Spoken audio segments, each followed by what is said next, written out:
আমরা জেনে নিলাম আমাদের এই সিনেমাটির চারজন মুখ্য চরিত্রের থেকে তাদের এই সিনেমাটির জার্নি সম্পর্কে। তো ইন্টারভিউটা আমরা এখানেই শেষ করছি। তো শেষ করার আগে আমি প্রোডিউসারকে ডেকে নেব, শেষ কিছু কথা তোমাদের সাথে শেয়ার করবে। তো শেষ করার আগে আমি কিছু কথা আপনাদেরকে বলতে চাই। পুরো যে জার্নিটা আমাদের ছিল এই 6 মাসের একটা জার্নি ছিল আমাদের বিনোদিনীর শেষপত্র নিয়ে। শুটিং থেকে শুরু করে, এডিটিং থেকে শুরু করে, dubbing, pre production, post production, everything আমরা চারজন এখানে আছি, কিন্তু এন্টায়ার টিম আছে আমাদের স্ক্রিনের পিছনে। তারা পুরো এন্টায়ার ক্যান্ডিড মিডিয়ার টিম যেভাবে আমরা দিন রাত এক করে খেটেছি সিনেমাটার পিছনে, সিনেমাটা নামিয়েছি। খুব প্রথমে আমি বললাম খুব কম সেট আপ, খুব কম ক্রিউ, খুব কম কাস্টিং দিয়ে আমরা কাজটা কমপ্লিট করেছি। অনেক ভুল ত্রুটি থাকবে সিনেমাটাতে, একটু দেখবেন, ক্ষমা মার্জনা করে নেবেন।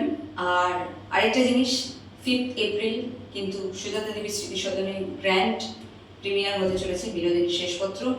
প্রথমবারের মতো ক্যান্ডিড মিডিয়া থেকে এত বড় একটা আমাদের এত বড় একটা পদক্ষেপ বলতে পারেন এটাকে, এত বড় একটা পদক্ষেপ নেওয়া হয়েছে। তো সবাইকে সাদর আমন্ত্রণ জানাচ্ছি সেই সন্ধ্যায় উপস্থিত থেকে। আমাদেরকে আরও সাফল্যের দিকে এগিয়ে দেবেন, আমাদেরকে অনেক অনেক অনেক আশীর্বাদ করবেন। যারা এখনো অবধি টিকিট সংগ্রহ করেননি, এই ভিডিওর লিঙ্কে আমরা টিকিটের একটি লিঙ্ক দিয়ে দেবো।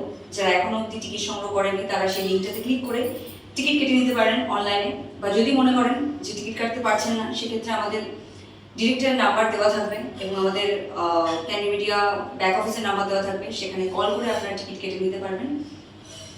আর এটুকুই বলার ছিল। তো অসংখ্য অসংখ্য অসংখ্য ধন্যবাদ ক্যান্ডি মিডিয়া বোল্ড টিমকে, তোমাদের চারজনকে, তোমাকে আমাদের সাথে এতদিন ধরে পাশে থাকার জন্য, আমাদেরকে এত সাপোর্ট করার জন্য। সবাই ভালো থাকবেন, সুস্থ থাকবেন, দেখা হচ্ছে 5 এপ্রিল। নমস্কার। তোর নরকের খবর পেলাম না,